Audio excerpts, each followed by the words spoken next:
Ok.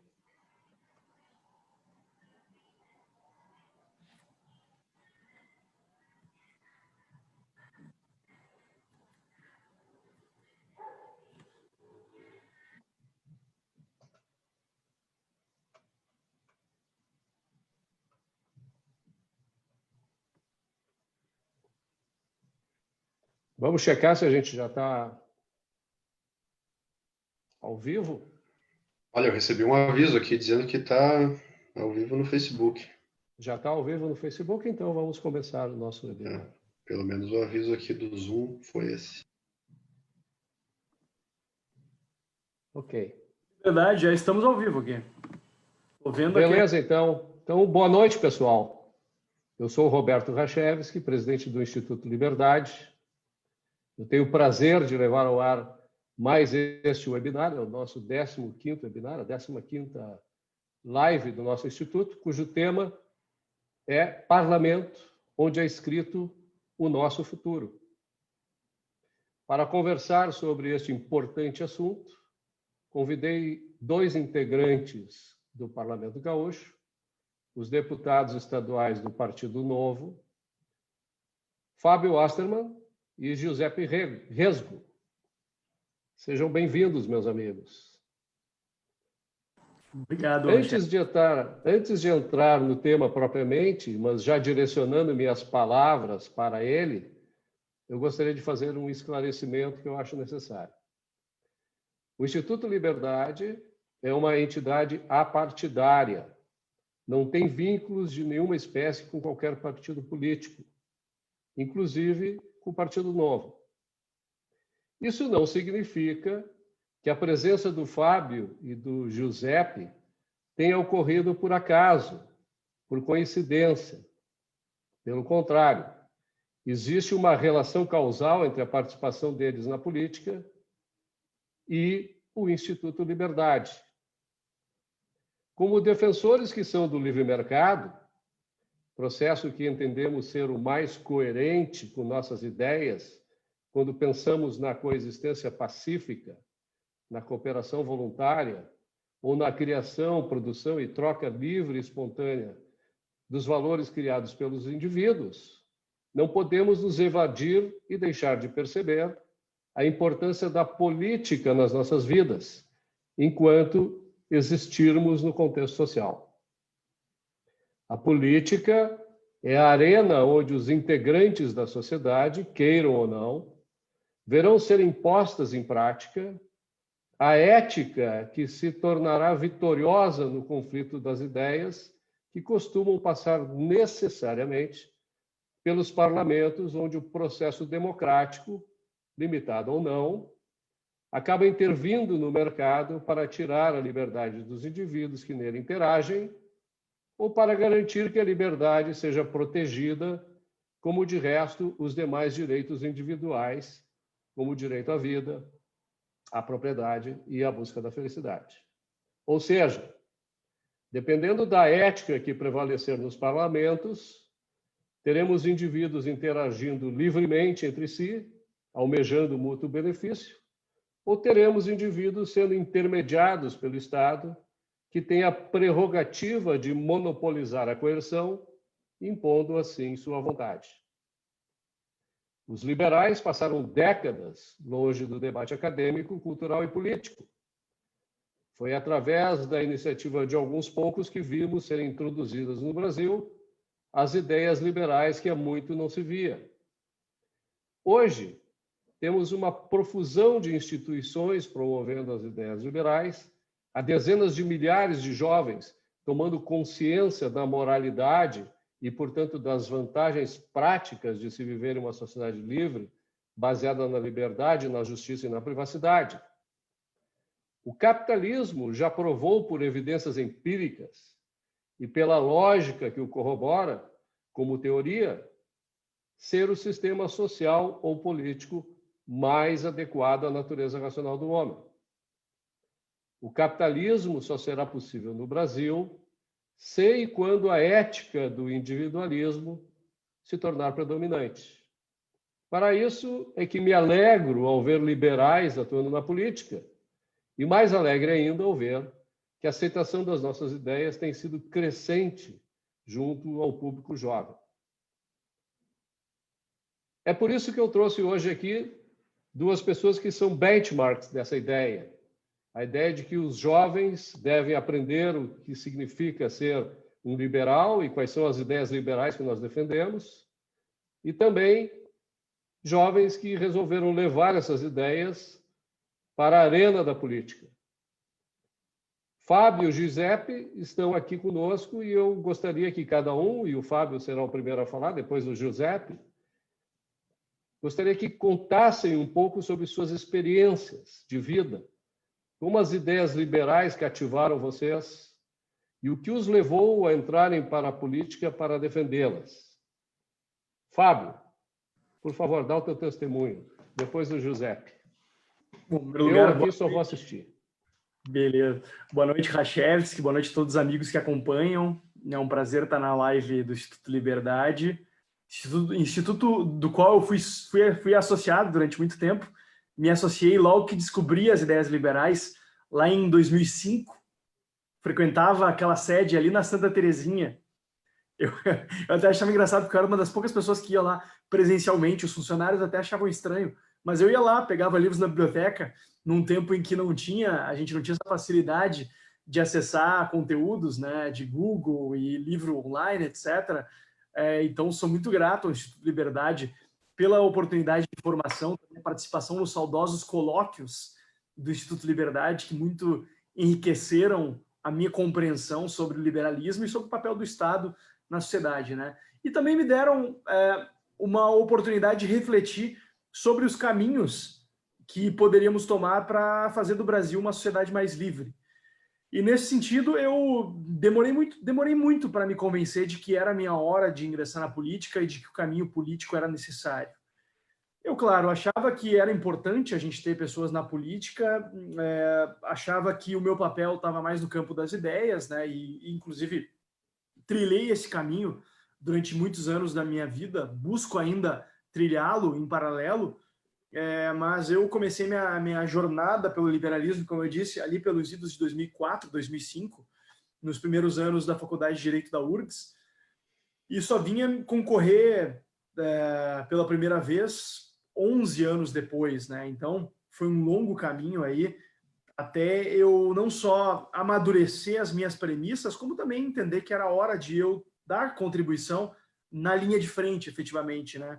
Eu não sei se é o Rodrigo Marinho ou o Hélio que fala que a gente tem que ter goleiros, tem que ter zagueiros, armadores e tem que ter... o Hélio Beltrão. É o Hélio. Tem que ter o centroavante lá, marcando o gol, que é o pessoal que está na política, na linha de frente, fazendo as mudanças estruturais, né? E eu, durante muito tempo, estava convencido de que meu papel, a minha função, era tá ali mais no meio de campo ou como treinador, ajudando gente, como a gente ajudou o Marcel em 2014, naquela eleição histórica, em que ali a gente mostrou que era possível se fazer algo diferente, ou como nós estivemos na criação do Partido Novo, aqui no Rio Grande do Sul, uma reunião para a qual eu chamei o Rachevski e alguns outros amigos numa noite chuvosa de junho de 2013, lembra, Rachevski? Nos reunimos... Claro, lá no escritório do Rafael Abreu. E eu trouxe aquela ideia maluca de a gente ajudar na criação de um partido que estava coletando assinaturas. Felizmente, a partir daí, criou um grupo muito especial, de gente muito boa, e o resto é história, né? Hoje estamos aí com tanta gente boa envolvida, seja no partido, seja fora do partido, né? Como é o caso teu, do Paulo Fux e de vários outros amigos que estão hoje em outras linhas de frente, também fazendo sua parte em defesa da ideia da liberdade. E eu fico muito feliz de ver que esse caminho na mata cerrada que a gente abriu lá atrás, hoje oportuniza que tanta gente boa tenha acesso às nossas ideias de uma maneira muito mais facilitada, né? Eu até brinco que o Giuseppe sou eu, 11 anos atrás, melhorado, né? E com oportunidades muito amplificadas, porque o terreno que eu encontrei quando eu tinha a idade dele era muito diferente do que ele encontrou agora, e que permite ele ser esse baita deputado e esse baita ativista pela liberdade. Então, acho que também, claro, cada geração tem a sua missão, né? A missão da geração do Rachevski foi abrir realmente, digamos assim, atravessar o oceano e encontrar a terra firme. Né? A da minha geração talvez tenha sido de abrir a mata cerrada, e agora da geração do pessoal da idade do Giuseppe é fazer acontecer. Claro que nós, Rachel, que sem nos tirar muito para velho também, né? Nós também estamos aqui firme e forte, fazendo e acontecendo, mas é muito bacana ver o quanto se alcançou ao longo desses 30 anos, 30 e poucos anos, e desde que a gente teve esse renascimento, ou melhor ainda, até um nascimento das ideias liberais no Brasil, a partir do caminho que foi aberto por gente como Donald Stewart Jr., William Ling, Roberto Rachevski e tanta gente boa aí.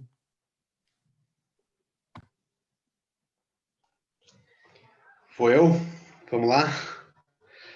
Então, boa noite, Rachevski, boa noite, Fábio, muito obrigado pelo convite, um prazer estar aqui. O Instituto Liberdade sempre foi um instituto que eu enxerguei assim, como algo de muita qualidade, né, e feito por pessoas que eu não conhecia na época, né, e mostrando aí a questão das gerações do Fábio. Eu concordo 100% com essa linha dele de pensamento e de contextualização daquilo que está acontecendo, né, contando um pouco do meu contato com o liberalismo. Eu entrei na faculdade em 2013, nesse ano que vocês estavam aí se reunindo para fundar o Partido Novo. Eu estava recém entrando na faculdade de Direito, lá na Universidade Federal de Santa Maria, e eu estava tendo contato, porque, para mim, na minha ignorância naquela época, na minha ingenuidade, eu acreditava que não existiam mais socialistas e pessoas que acreditavam no socialismo como algo que funcionava e que dava certo e que deveria ser almejado. E isso me impactou quando eu entrei na faculdade. Naquela época, eu descobri que existiam pessoas que sim concordavam com aquilo e queriam realmente acabar com a propriedade privada, tomar os meios de produção e estabelecer a ditadura do proletariado. E aquilo lá me causou um impacto, assim, me causou um choque, né?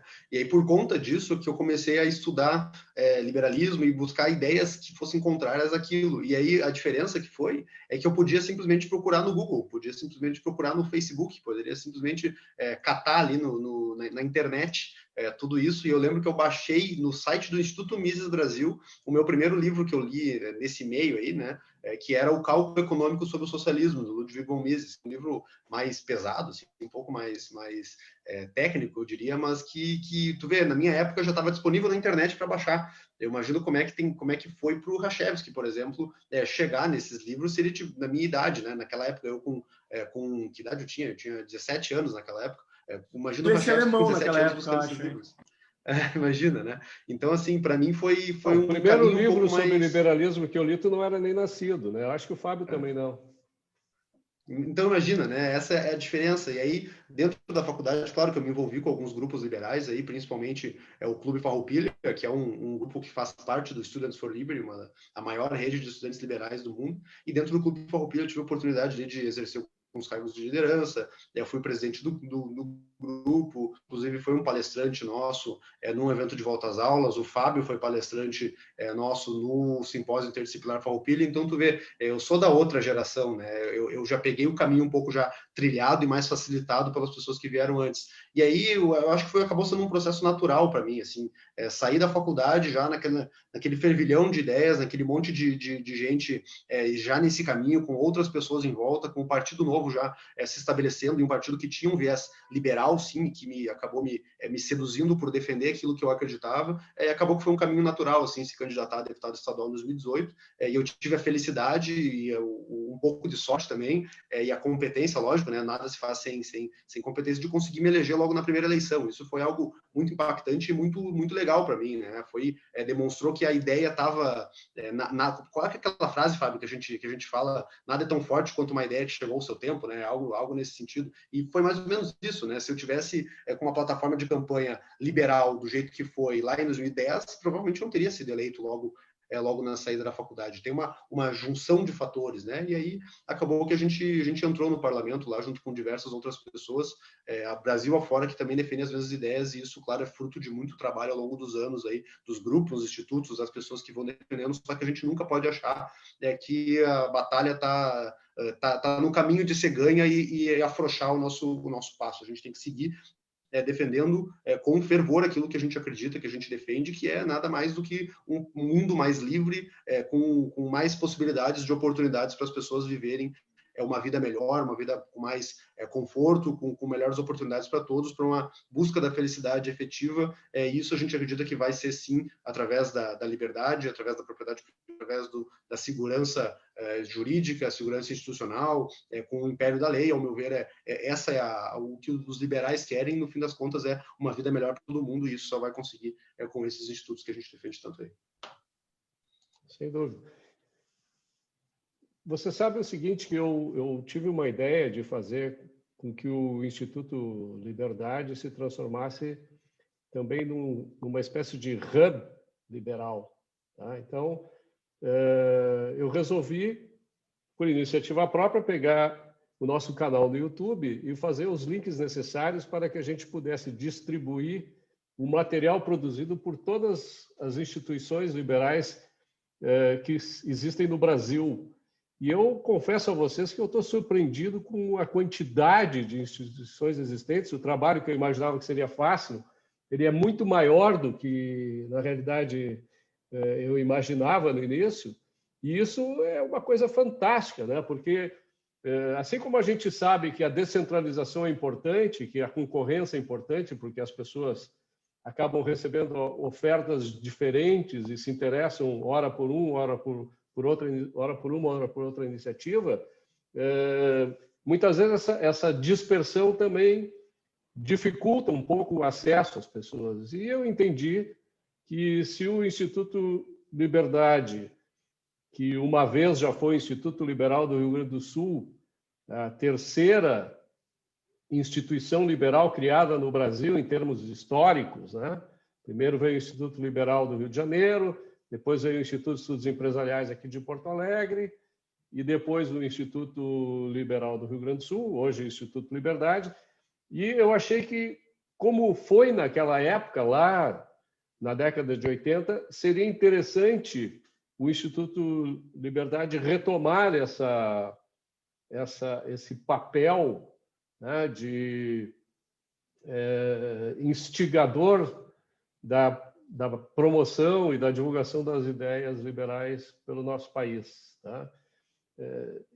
E vocês, cada um com a sua experiência, participam dessas instituições, ou participaram dessas instituições com muita dedicação, com muito amor pela causa, né? O Giuseppe falou aqui do Clube Farroupilha, né, que promove o maior evento no interior do Brasil defendendo as ideias liberais, que é o caso do simpósio, né? E o Fábio, por sua vez, já participou de quase todas as instituições. Eu achava que eu participava de muitas, o Fábio participou muito mais do que eu, um número muito maior de instituições do que eu jamais imaginei participar, e sempre criando, inovando e dando o pontapé inicial para que isso ocorra. Fábio, conta um pouco dessa tua trajetória, assim, os aspectos positivos disso, como é que cada instituição, que todas elas têm seus defeitos, têm as vaidades, né, que fazem parte, né, da dinâmica de cada uma delas e tal, mas o foco é no sentido assim na defesa da liberdade. Como cada uma delas tem se posicionado e de que maneira tu vês isso como um aspecto positivo para que as nossas ideias realmente prosperem e mais, sejam levadas ao parlamento, que é a casa que hoje a qual vocês pertencem, né? Eu vejo, enfim, acabei sendo também testemunha ocular das transformações pelas quais o movimento liberal brasileiro passou uns 15 anos, aí, desde que comecei a me envolver, porque desde que comecei a me envolver, me envolvi profundamente com aquilo que fazia meu olho brilhar mesmo, né? Então eu estive envolvido diretamente com o Instituto Liberdade, em ordem cronológica, até para eu lembrar, né?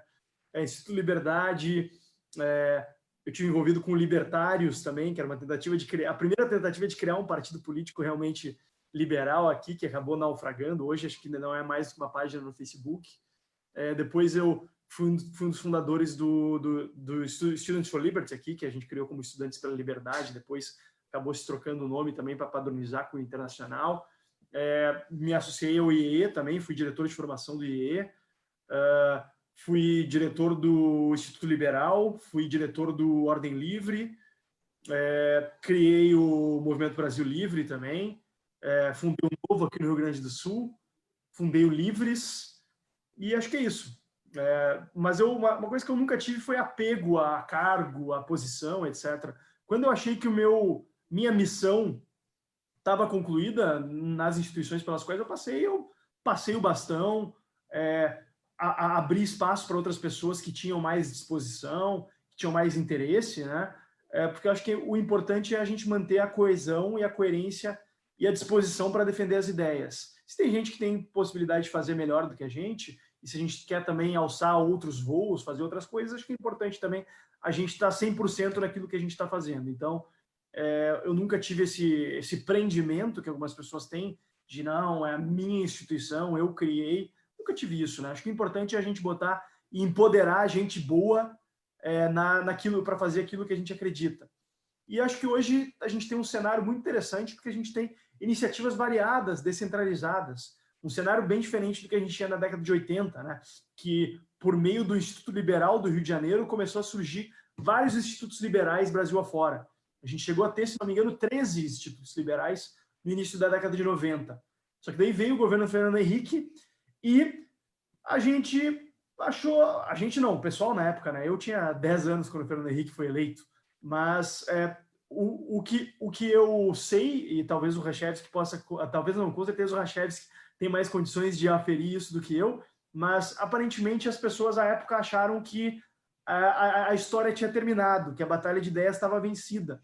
E ao final do governo Fernando Henrique a gente tinha somente 2 institutos liberais, o do Rio e o do Rio Grande do Sul, né? Porque simplesmente os empresários acho que pararam de investir, passaram a achar que a gente não precisava mais regar a plantinha da liberdade, regar a árvore da liberdade, né? A gente tinha tido algumas conquistas pontuais no governo Fernando Henrique Cardoso, em termos de liberalização, de privatizações, etc. E aí o que aconteceu? Veio o Lula, e aí foi a vez da minha geração pegar e chegar e falar, cara, olha o que está acontecendo, a gente precisa fazer alguma coisa.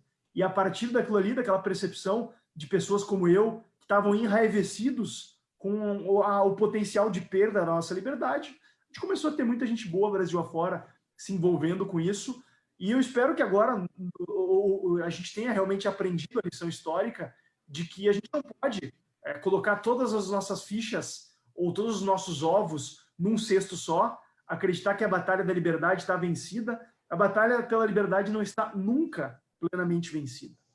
É algo que a gente precisa realmente ser regada, é uma árvore que precisa ser regada diariamente, permanentemente, para que a gente não corra o risco de perdê-la com um governo que pareça defender as nossas ideias e daqui a pouco acaba servindo mais para capturar alguns dos nossos melhores quadros, para tirar a credibilidade das nossas ideias e para jogar o nosso país, o nosso Estado, nas mãos da esquerda, nas mãos de pessoas que defendem ideias estatistas. Então, acho que é importante que a gente busque contribuir com projetos que acenem como uma possibilidade de espaço, mas sem nunca perder o nosso horizonte, que é a defesa da liberdade, independente de qual seja o governante.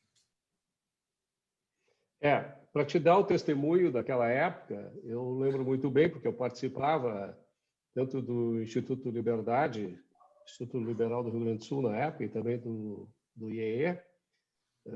Fui um dos cofundadores das duas instituições.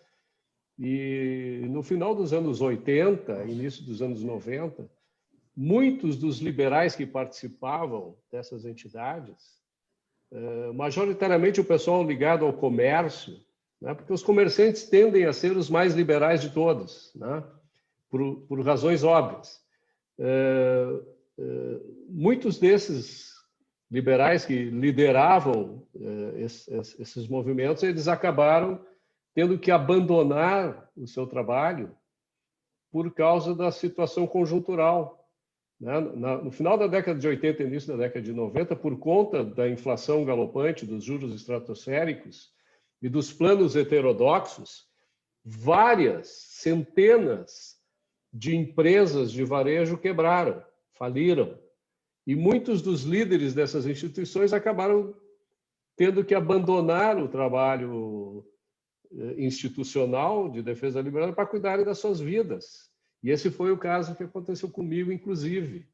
Eu fiquei, por exemplo, praticamente 20 anos afastado da vida institucional de defesa das nossas ideias. Eu retornei há pouco tempo atrás, coisa de 7 anos atrás, quando assumi uma função no conselho do Instituto de Estudos Empresariais e depois cofundando o Atlantos e agora presidindo o IEL, Então, o que é importante, isso que tu levanta é muito importante, as pessoas elas precisam entender, e aí o Giuseppe, que é empresário também, né, Giuseppe? Pelo menos está no teu currículo, né?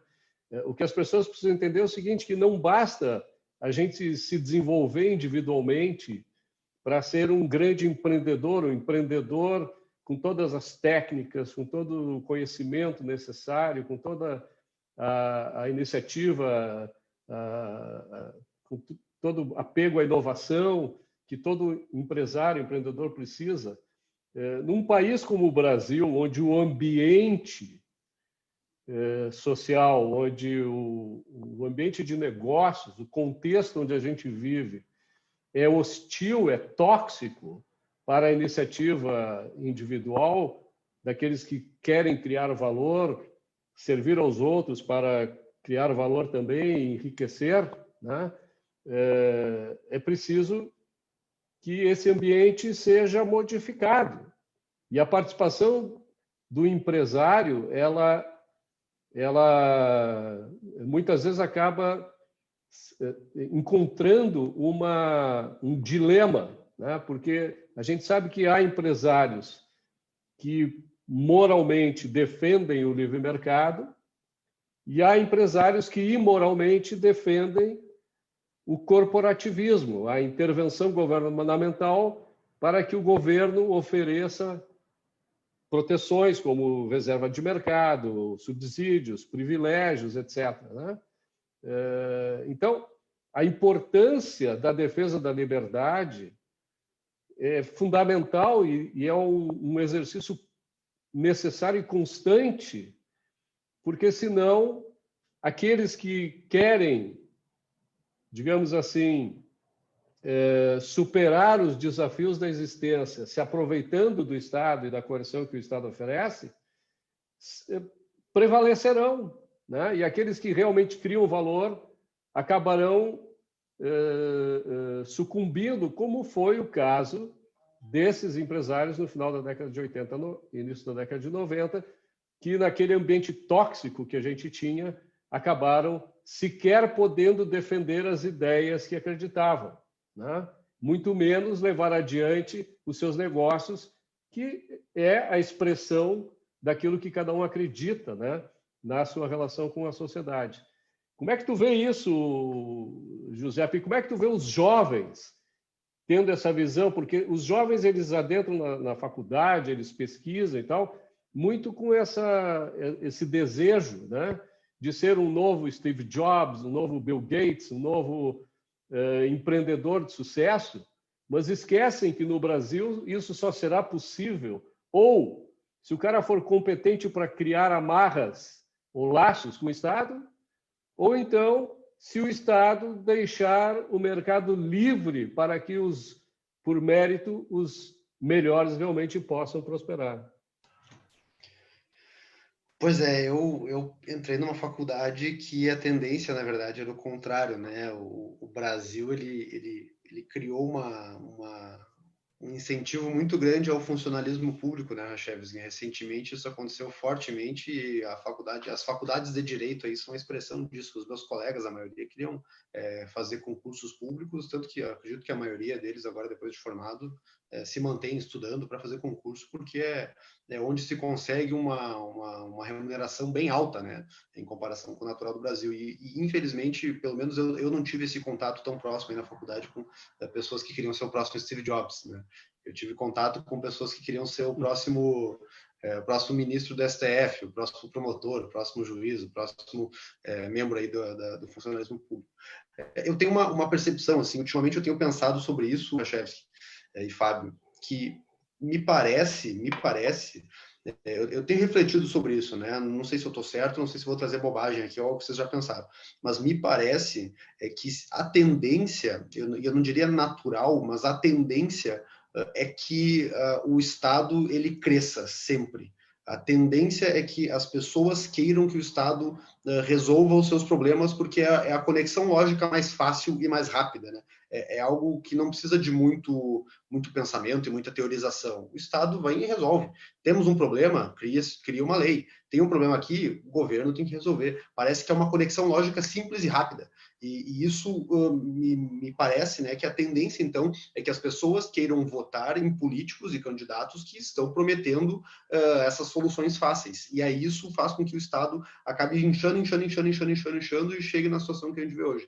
E, ao meu ver, a gente só conseguiria ter um Estado enxuto e leve e pequeno em uma sociedade onde a população tem muito arraigada dentro dela e muito sedimentada a ideia de que o governo tem que ser limitado e que o Estado não tem que invadir tantas atribuições e resolver os seus problemas. Eu acredito que isso é um dos pontos mais importantes para a gente tratar quando a gente está falando aqui de ideias liberais, porque, como vocês bem mencionaram, né, chega um momento em que a situação se torna ruim e que as pessoas acabam tendo que, as pessoas que estão defendendo as ideias da liberdade acabam tendo que se voltar para a sua própria vida pessoal. E aí se deixa solto, me parece que foi o que aconteceu ali na década de 80 e 90, sem tanta gente martelando as ideias de que o governo tem que ser reduzido.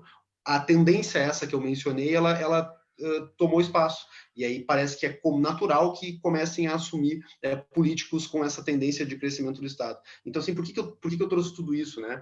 Porque só surgiu novamente, pelo menos a minha geração, só passou a ser uma geração com ideias liberais depois que a situação chegou à beira do abismo, que foi o primeiro governo Dilma e o segundo governo Dilma. A partir dali que o negócio começou a ficar tão ruim, mas tão ruim, que as pessoas reagiram.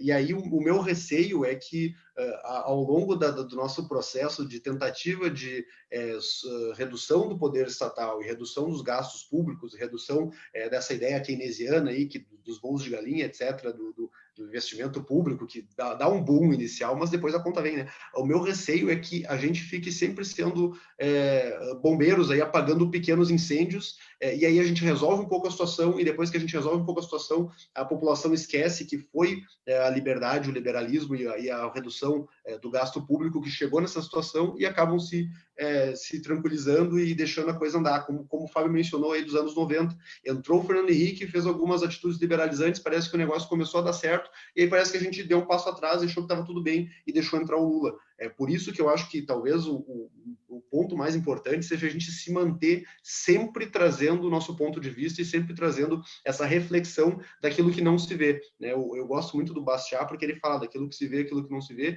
e às vezes a gente esquece, né, das consequências das coisas e o motivo das coisas acontecerem. Então, assim, a minha geração, talvez o pessoal da minha idade esteja assim por conta dos governos Lula e Dilma. Agora, o que vai ser das próximas gerações?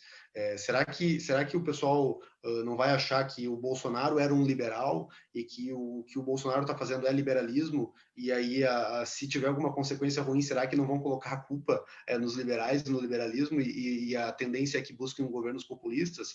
Eu não sei, por isso que eu acho que é fundamental os institutos se manterem firmes e continuarem defendendo também na teoria as nossas ideias aí, porque senão a coisa pode ir para um caminho que a gente não está conseguindo controlar, talvez. Eu não sei se eu fugi muito da pergunta, mas eu queria muito trazer esse ponto de vista, não, assim, porque eu acho que é fundamental. Eu acho que tu colocaste um ponto importante em voga aí, e eu me atenho a ele no seguinte sentido. Eu acredito que o governo ele pode ter tendências para a expansão. No entanto, nós temos provas de que também é possível fazer com que o governo se contenha ou se reduza, né? Em termos de processo de intervenção, de estatização, enfim, criação de limites para as ações dos agentes econômicos na sociedade e tal. A gente tem vários exemplos, né? Austrália, Nova Zelândia, Inglaterra, Estados Unidos, a própria China, enfim, o Chile, tem vários exemplos de ações, na maior parte tomada por políticos, né? Com leis que diminuíram a interferência do governo na sociedade e que fizeram uma transformação fundamental nessas sociedades, criando um espaço maior para a liberdade e permitindo, então, que essas sociedades prosperassem, né? Infelizmente, no Brasil, no meu modo de entender, isso foi muito tênue, muito limitado, né? Nós tivemos com o Fernando Henrique Cardoso um processo de privatização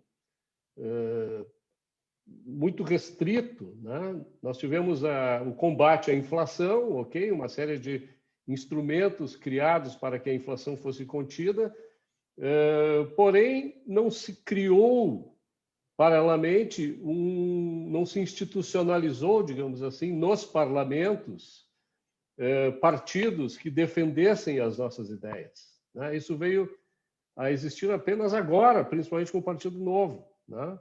Então, se nós tivemos em 2013 uma mobilização de jovens, né, questionando os rumos do Brasil, e existiam jovens pensando tudo o que era possível pensar naquele momento, o Fábio estava lá, como a Manuela provavelmente estava lá também, enfim, quer dizer, todo mundo estava se queixando do status quo, né?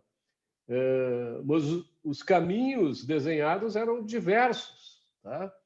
E isso motivou com que essa institucionalização da defesa da liberdade se catalisasse, inclusive, através da formação de partidos políticos. Então, o que eu me pergunto, e aí eu devolvo aqui para o Fábio a palavra, é de que maneira, Fábio, nós podemos fazer com que essas ideias que os institutos, e são dezenas de institutos, defendem, cheguem aos jovens e que esses jovens entendam que é necessário para a sociedade prosperar que haja políticos defendendo tais ideias no parlamento, para que o futuro que eles venham a escrever seja um futuro próspero, baseado nos princípios, valores ideais que nós aqui defendemos. Acho que fazer mais do que a gente já está fazendo, né?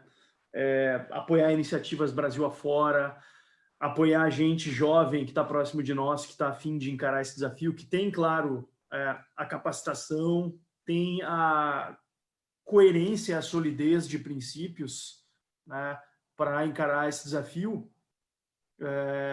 E algo que o nosso amigo Paulo Fux falou, que eu achei muito interessante. Eu não sei, na verdade, eu não lembro se foi o Paulo Fux ou o Gabriel Torres que falou no grupo do IEE esses dias, no grupo de WhatsApp do IEE, que se a gente quer ter uma bancada federal grande de liberais, a gente precisa começar a pensar em eleger vereadores agora, né? Claro. Porque é difícil alguém... Os 7 deputados federais do Novo que tiveram o seu mandato de estreia como deputados federais são a exceção.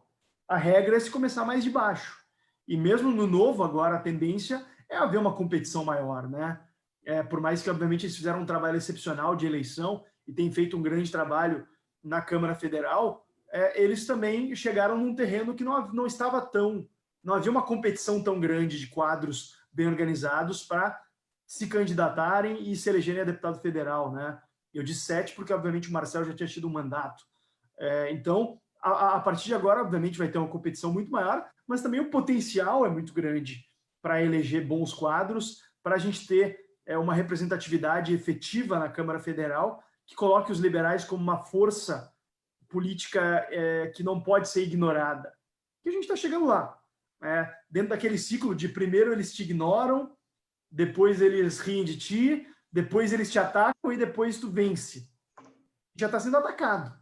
A gente não pode mais ser ignorado e nem simplesmente eles podem rir da gente. Está faltando a gente chegar no local onde a gente vai vencer. E não infelizmente, está cada vez mais claro, durante o governo Bolsonaro que a gente vai vencer. O governo Bolsonaro está sendo uma provação, não uma aprovação, uma provação importante para a solidez e para a coerência das nossas ideias e dos nossos liberais que estão na política e fora delas, mas tem que ser só um começo, né? A gente tem que trabalhar muito focado, trabalhar nas bases especialmente. Eu criei um projeto no meu mandato chamado Liberta RS para fomentar o desenvolvimento de pessoas que queiram se envolver direta ou indiretamente com a política. A gente até está apoiando 30 candidatos a vereador, estado afora, que querem defender as ideias da liberdade. A gente concedeu um selo a eles, porque eu acho que a gente precisa fomentar essa mudança a partir da base. E isso tanto na política quanto fora. É importantíssimo que as pessoas sigam criando grupos de estudos, grupos de discussão, reúnam-se nas suas cidades para tomar uma cerveja com pessoas que pensam parecido com vocês. Eu voltei agora de um compromisso em Novo Hamburgo e voltei fazendo uma coisa que eu faço muito nos meus horários livres, né? Que voltei a ouvir um podcast. Estava ouvindo o episódio do podcast do Instituto Mises Brasil, uma entrevista com o Rafael Lima, em que ele fala que, e é o que realmente eu parei para refletir, né? Que as grandes iniciativas surgem dessas oportunidades sociais também, né? Então, poxa, se reúnam para fazer coisas legais, para tomar uma cerveja com os amigos que também defendam as ideias liberais, não fiquem só em discussões teóricas. Reúnam-se para fazer uma ação social, formem grupos de amigos e grupos que possibilitem interações agradáveis para vocês, porque a partir daí vocês vão ter iniciativas interessantíssimas. Eu não consigo nem imaginar quanta iniciativa legal não saiu do Rachevski e do William Ling fazendo aula de dança com as suas esposas, que eu sei que eles fazem. Né, Rachevski? Quantos bons papos não surgiram disso aí? Eu sou apenas um aprendiz. Sou um professor. O William é profissional, né? Profissional. Então, imaginem quantas oportunidades se deixam de criar por, às vezes, liberais ficarem só em discussões na internet, em discussões em que ficam querendo provar quem sabe mais, quem é mais radical, e quantas oportunidades a gente não perde por isso, né? Então, saiam de casa, vão para a rua, nesse momento usem máscara, claro. O Rachevski vai discordar de mim, mas o mais importante busquem fazer alguma coisa pela sua própria liberdade. Eu não discordo de ti. Eu acho que o uso de máscara ele é racional em determinadas circunstâncias e não pode ser coercitivamente imposto à sociedade, né? Eu acho que nós todos somos racionais o suficiente para decidir exatamente quando isso deve acontecer. Agora, é importante isso que tu falaste, e eu trago aí de novo o Giuseppe para a conversa, e eu quero que o Giuseppe me dê assim uma visão dele com relação ao movimento liberal no Brasil, quer dizer, porque as pessoas elas estão, de certa maneira, muito desesperançosas, né? Não veem isso tudo que a gente que está envolvido no movimento liberal vê, que é esse crescimento extraordinário do público que defende as nossas ideias e que tem realmente condições de mudar o nosso futuro, né? E eu acho que o que o Fábio levantou, que é importante, e eu sempre levo muito em consideração a questão da ética, da moral, né?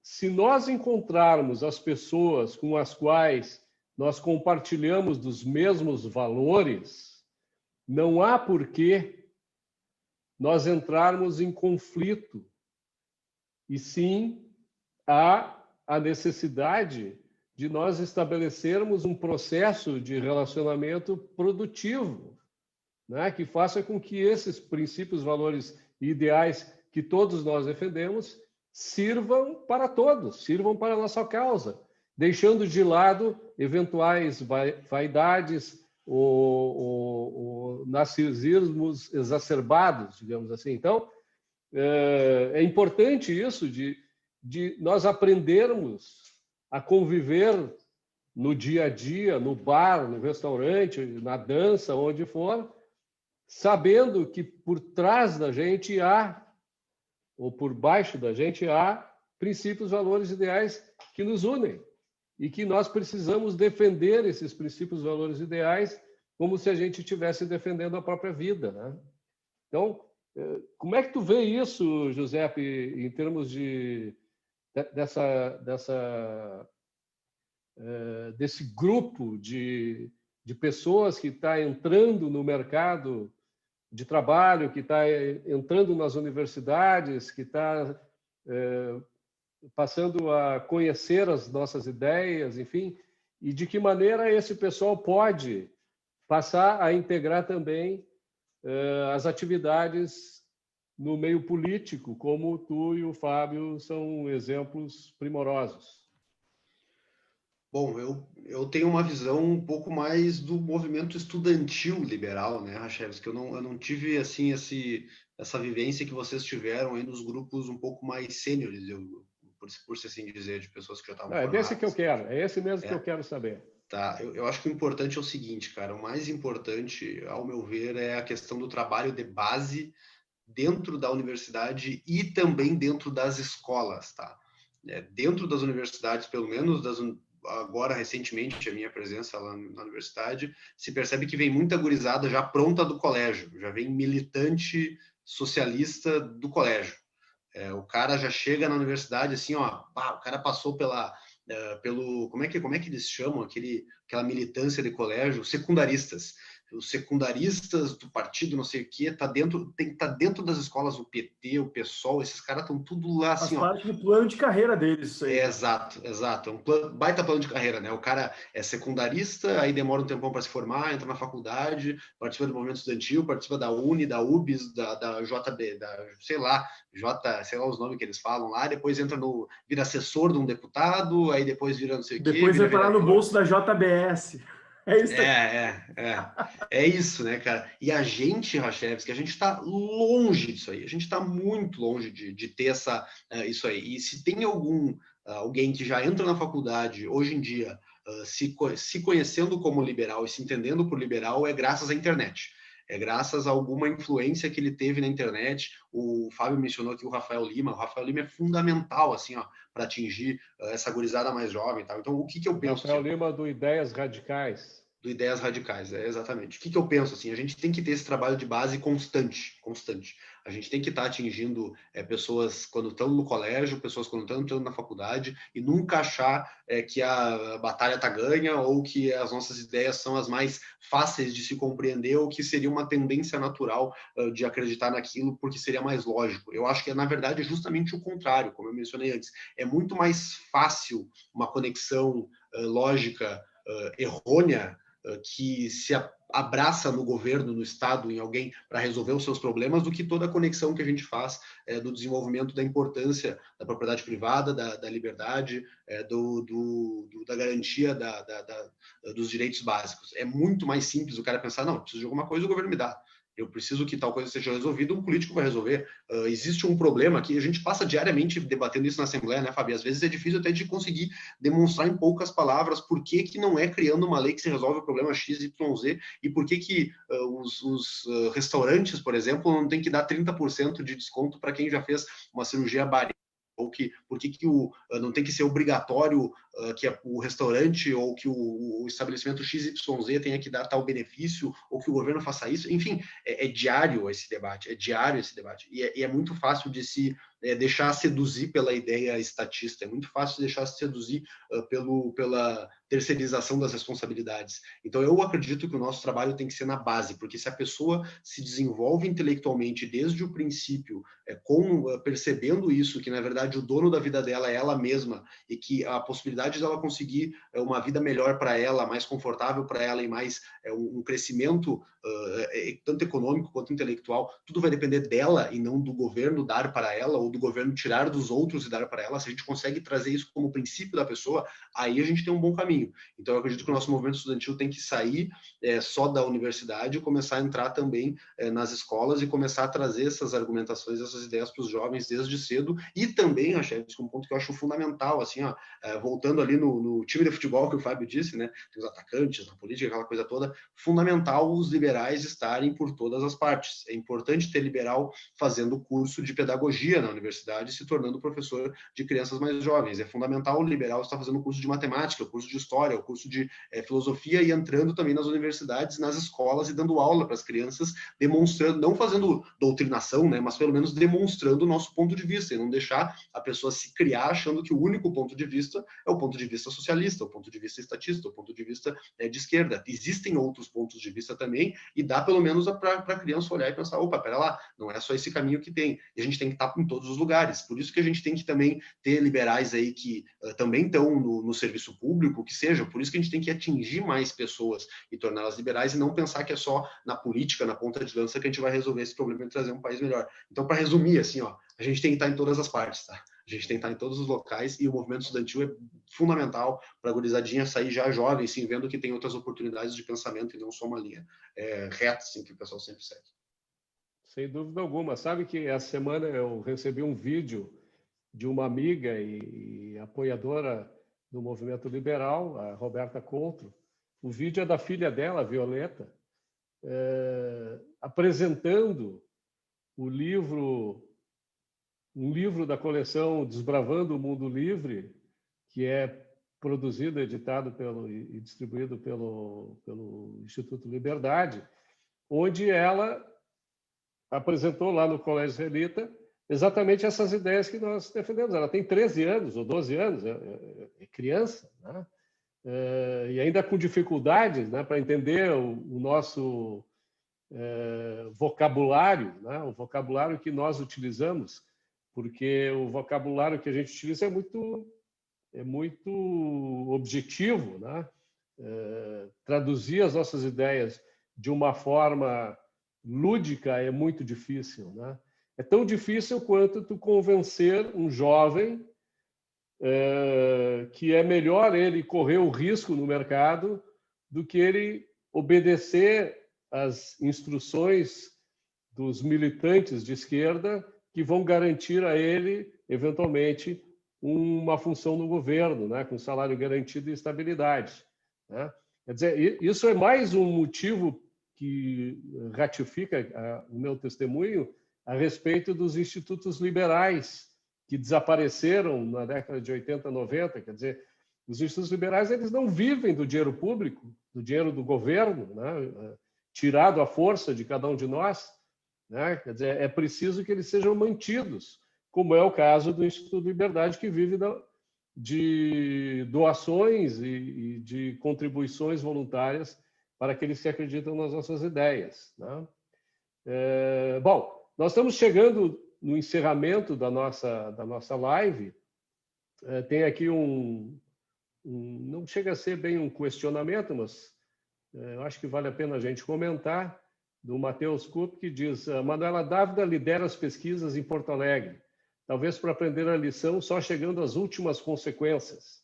Nós precisamos aprender ainda mais sobre a tragédia do socialismo para que, como já foi dito aqui, né, lá com o Lula, agora depois com a Dilma, agora talvez com o Bolsonaro, enfim, a gente sofra na mão dos coletivistas estatistas o suficiente para aprender, através das evidências, que não é esse o caminho?